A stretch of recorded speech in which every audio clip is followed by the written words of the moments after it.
Cursed games you should never play. Part 1. One man hide and seek. For this game, you're going to need a stuffed doll. You're also going to have to name it to give it a little bit more of an attachment. Then you're going to cut the doll open and remove all of the stuffing, replacing that stuffing with rice and fingernail clippings. Then you're going to sew it back up. Then put the doll in the bathtub and repeat after me. For the first game, I'm it. Then count to 10 with your eyes closed. Then stab the doll and say, I won. Then say, for this game, you're it. Now go hide, but make sure you have salt water with you. If an hour passes, then you've already won the game. If you enjoyed this video, don't forget to like and follow for another episode. Here's why you should never wake someone during sleep paralysis. A man in the US posted this creepy video. According to him, he woke up in the middle of the night to strange noises, heavy moans or raspy breathing. When he looked at his wife, he was, to put it mildly, shocked. She was lying on her back with her eyes wide open, twitching slightly, like she was trying to move but just couldn't. So he tried to wake her up. He patted her cheeks, shook her by the shoulders, yet she seemed to be in some kind of trance. For anyone who doesn't know, sleep paralysis is a state where a person wakes up, but their body stays completely immobilized. In those moments, the brain is stuck between sleep and reality. And that's when many people start seeing figures in the dark, feeling a presence in the room, or even hearing strange sounds. When his wife finally came to, she could barely speak. She was terrified and said that the whole time she felt a dark figure shaking her by the shoulders and slapping her across the face. Have you ever had sleep paralysis, and what did you feel in that moment? Tell us in the comments. There are 7 levels of hell, and every level has a punishment harsher than the one above it. The first level is Jahannam. This is the uppermost level, where faces are burnt by fire and wounds never heal. The second level is Laza. It is such a fire that melts even the bones, and people scream, but there is no one to hear their pleas. The third level is Hutama. This level is for those people who were arrogant and took pride in their wealth, where fire reaches into their hearts. The fourth level is Sair. It is that place where flames rise up to the sky, and the criminals are bound in chains of iron. The fifth level is Sakar. The fire here never extinguishes, and the skin of humans burns and is recreated, so that they may feel the torment again and again. The sixth level is Jahim. This is for those who denied the truth, where showers of fire are hurled upon their faces. The seventh level is Hawiyah. It is the lowest level of all. Subhanallah, indeed hell Jahannam is an evil abode destination. Comment Astaghfirullah and ask your Lord for forgiveness in the comments. Subscribe, follow, like, share, and repost to remind others. Top 3 places to be during Christmas season. Coming in at number 3, we have Strasbourg, France. The town is right on the border of Switzerland, and the people who live there call it the capital of Christmas. Each year, thousands of tourists from across the world come to Strasbourg to visit the Christmas market, which you're seeing here. At number 2, we have New York City. I feel like everybody wants to see New York City during Christmas time at least once in their life. With the cold weather, the snow, and the sight of many Christmas movies, I feel like this is definitely a good vibe. And at number 1, we have Rovaniemi, Finland, which is also known as Santa Claus Town. The town is located in the northern part of Finland and is decorated for Christmas all year long. You can even see live reindeer and ride in a sleigh. And on top of all that, you can see the northern lights during the nighttime, which I think is the cherry on top.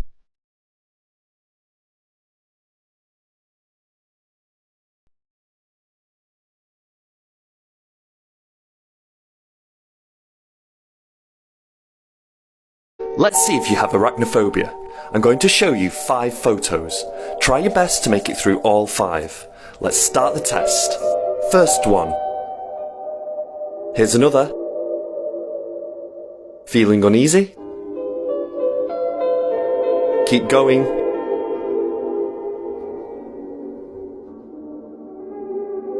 Last one. So how did you do? Did you make it through all 5? If not, then you could have arachnophobia, which is the fear of spiders. Let me know if you have arachnophobia in the comments below. Hit the plus sign and follow me to see if you can make it through the next phobia test. This is the story of the man who killed Jeffrey Dahmer. Christopher Scarver was a junior in high school when he was kicked out of his mother's house for being an alcoholic. He then took a job as a carpenter in training and was promised that when he completed his training, he'd be hired full-time. Unfortunately, the man who promised him this was let go and replaced by a man named Steve Lohman. Christopher was enraged when he didn't get his job, so he went to Steve demanding his money and shot him in the head 3 times after receiving it. He was diagnosed with schizophrenia and convicted and was sent to life in prison with fellow inmate Jeffrey Dahmer. Dahmer was a convicted serial killer and sex offender who had murdered and eaten over 17 boys. One morning, the two were assigned to clean the prison gym. When Jeffrey turned his back, Christopher murdered him with a 20-inch bar from the weight room. He received 2 additional life sentences, and when asked why he did it, he said that Dahmer made him extremely uncomfortable and wasn't sorry for what he did. 3 did you know facts that will blow your mind. Especially the last one. Number 3. Did you know that the voice actors for Mickey and Minnie Mouse got married in real life? Well, that's pretty bloody cute, eh? Number 2. Chainsaws were invented to help with childbirth. You're kidding, mate. So the Texas Chainsaw Killer just thought everyone was pregnant. And number 1. In Queensland, Australia, it is illegal to own a pet rabbit. Unless you're a magician. Oi, mate, is that your rabbit? Yes, but it's okay. I'm a magician. So if you want a pet rabbit and you value your life, you better start doing card tricks, mate. Cheers, guys.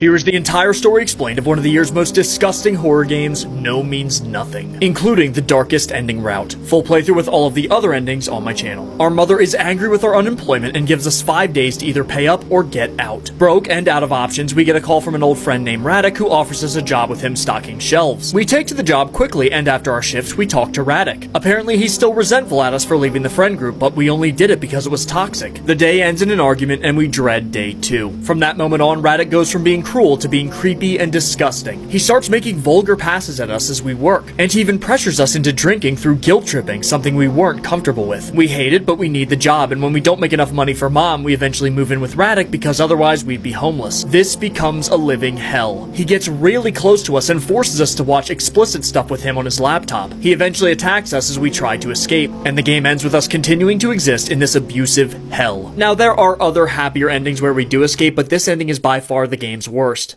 Why does everyone think that Satan looks like this? There is nothing in the Bible that hints that he looks evil. So where did this idea come from? Want to know how he looks like according to the Bible? Ezekiel 28:12. Satan is called the seal of perfection, full of wisdom and perfect in beauty, not a monster. So why do church icons have him looking like this? Where did this stem from?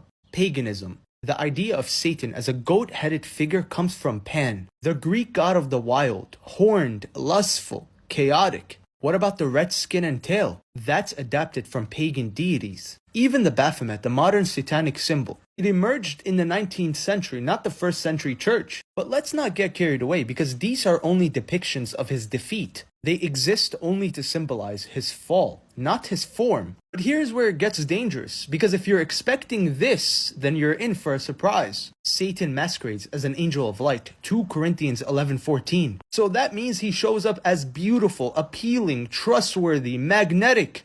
And yes, he knows scripture even more than Christians themselves. And here's the crazy part, the Antichrist will look beautiful as well. The devil is here to deceive you, sending false prophets who are beautiful, who are charming, who say the most perfect words, sending relationships your way with people that you think are beautiful on the outside, making you think that you can trust the people around you. He'll show up as a friend, a lover, a preacher even. So let's stop teaching everyone that he looks like this. But he shows up like this, beautiful on the outside. But that's where you must test the fruit, like Jesus said. We must test every spirit. We have to stop judging with our eyes, but with our spirit. If it brings chaos, confusion, lust, pride, it is not from God, no matter how beautiful it seems.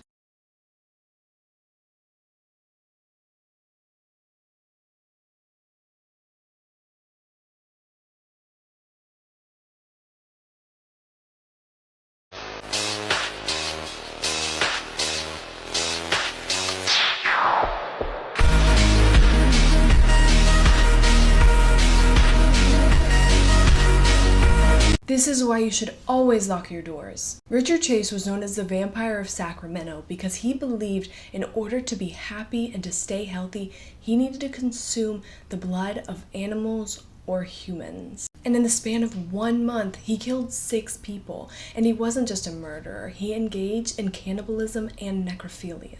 And after he was caught, police searched his apartment and found that the walls, ceiling, floor, refrigerator, and all his eating and drinking utensils were soaked in blood. And how he chose his victims was if their doors were unlocked. He took that as an invitation to come inside. Could have changed the world, but disappeared. Thomas Ogle, an American mechanic, designed a fuel system that didn't require a carburetor. This system allowed a vehicle to achieve exceptional fuel efficiency, traveling over 100 kilometers on nearly 2 liters of gasoline. He stated that his system was universally compatible and could be fitted to any vehicle. The automotive industry, not surprisingly, took notice of and expressed interest in Ogle's concept. But the company most interested was Shell. Company even offered him a staggering $20 million for his invention. However, Thomas refused the offer. He argued that they would never truly implement his invention, making his efforts futile. On August 19, 1981, Thomas Ogle was found dead. The official cause of death was listed as a combination of alcohol poisoning and a drug overdose. It was also rumored that his invention, along with all related documents, vanished under mysterious circumstances. Many people, however, were in doubt about the conclusion that the mechanic had taken his own life, especially since all the doctors involved in the case confirmed that Thomas had no history of alcohol or drug abuse. Many believed his death was staged to silence him, because if his idea had gone forward, it would have disrupted the interests of powerful fuel industries. Creepy True Stories Part 2. Dylan Koshman moved in with his 2 cousins, Colin and Nick. Dylan had met a new girlfriend named Erin. They fell for each other and she was always at the house, so the cousins really got mad and started to demand more rent from Dylan. One night, Dylan and the cousins got really drunk and a big fight broke out. They told Dylan to move out that night, and they said he left and never came back. A few days later, Dylan's mom asked them to file a missing person report, but they never did. Instead, the girlfriend did.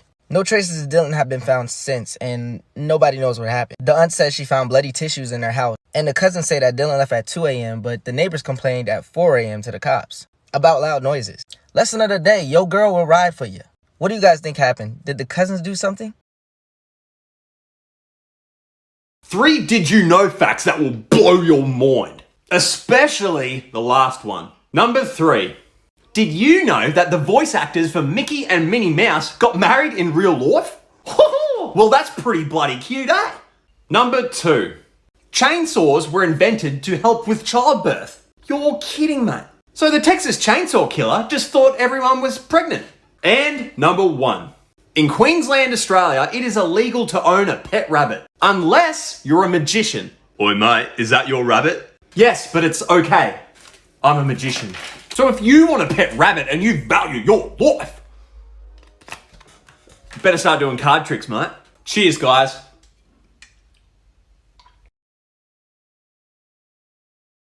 These are some of the most disturbing things ever found on the dark web, part 3. Oh yeah, and this is pretty disgusting, so viewer discretion is advised. Today's story is going to be about bug chasers. When you hear the word bug chasers, you probably think about people that are interested in going and traveling and finding different types of insects, but you'd be sadly mistaken. I mean, you can think about them chasing butterflies, but rather the bug that they're chasing is sexually transmitted diseases. And no, I'm not making this up. These are real people who have never had STDs and are HIV negative that are actively looking and seeking to find someone who is infected with HIV so that they can have sexual relations with that person and contract the disease themselves. There are literal forums where bug chasers can go and talk to one another and talk about how they're going to contract the disease and how they're going to transmit it from one person to another. All I'm saying is if you're actively messing around, then you may run into a bug chaser and have an even bigger problem on your hands.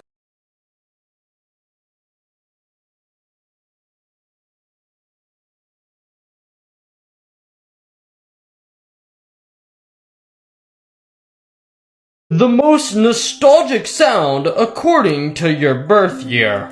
So for everybody born from 1992 to 1995, the most nostalgic sound for you all is the AOL You've Got Mail sound. You've got mail. So iconic. Next, for 1996 to 1999 babies, the most nostalgic sound for you all is the Windows XP startup. Yeah, this sound was everywhere. Now, for my birth year, 2000 all the way to 2003, it was the Wii startup sound. This just brings back good memories. Moving on, from 2004 to 2007, it was all the different Minecraft sounds, like this zombie sound effect. But we're not done. Because from 2008 to 2011, your all's most nostalgic sound is the Roblox oof sound. Yeah, not too much to say there. But from 2012 all the way to 2015, it's literally the iPad or the iPhone keyboard.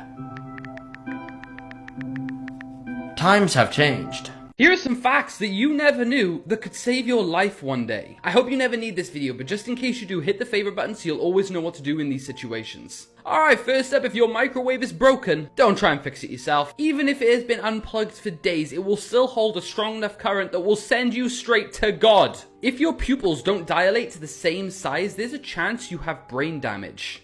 The British are gonna love this one. Tea bags actually stop bleeding. I'm not kidding. Chemically, they contain something that is known as tannin, which has the ability to clot your blood. If you wake up and your house smells of gas, do not turn on a light switch. Actually, you know what? Don't touch anything that goes, because one spark from that light switch will blow up your entire house and will be the quickest way to start shaking hands with your ancestors. Now quickly send this to a friend because this video could save their life one day. Yo, Elon! A killer clown was just released from prison in Florida. This case dates back to May 26, 1990, when 40-year-old Marlene Warren opened her front door. In front of her was a clown holding balloons and a basket of flowers. Marlene stated, "How nice," before the clown fatally shot her in the mouth, then calmly walked away. Authorities suspected 26-year-old Sheila Keene for years, who was having an affair with the victim's husband, Michael. But unfortunately, there wasn't enough evidence to convict her. 12 years later, Michael and Sheila wed in Las Vegas, moved to Tennessee, and started running this burger joint called the Purple Cow. They lived happily as if nothing happened, and Sheila even had the audacity to dress up as a clown one year. But in 2014, Florida authorities received a grant that allowed them to reopen the case. Advances in DNA technology allowed them to test a brown hair at the crime scene. It belonged to Sheila Keene, who was finally arrested in 2017 and pleaded not guilty. But after 7 years in jail, prosecutors gave her a deal in April of 2023. In exchange for pleading guilty to second-degree murder, she received a 12-year sentence. A Florida law allowed credit for good behavior, and that is why she was released on November 2nd of this year. People go missing every day. Sometimes they're in a movie theater. Sometimes they're inside of a national park. Well, retired police officer David Politis noticed many similarities between these disappearances. In every case, no person that went missing left behind a scent for a police dog to pick up. They just vanished. Sometimes these people are found hundreds of miles away, and sometimes not at all. Just like in this case with 84-year-old Reverend Maurice Doc Demetz. On April 29th of 1981, him and a friend named David McSherry set out to find Topaz near the Topaz Point picnic area. This was in Devil's Head, Colorado in the Pike National Forest. They set up two separate digging sites about 150 yards away from each other. When it was time to leave, David walked over to Maurice and said they would go in about 10 minutes. Maurice said okay and started packing up, and so David went back to his own digging site to clean up his own tools. But when he went back to get Maurice again, he was gone. It would have been impossible for Maurice to go anywhere because he would have had to climb a huge hill or go through a treacherous forest. He was 84 years old and had bad knees because of arthritis and suffered from a blood disorder. So the likelihood of him venturing off like that is very low. It's also worth noting that his tools were missing as well. A huge investigation was conducted for over 5 days by the Douglas County Sheriff's Office, but nothing ever came from it. Many theories speculate as to what happened, but there's no certainty to anything. And in the 1970s, Maurice wrote in several publications that he believed the Antichrist was coming. And where did he disappear at? Devil's Head, Colorado.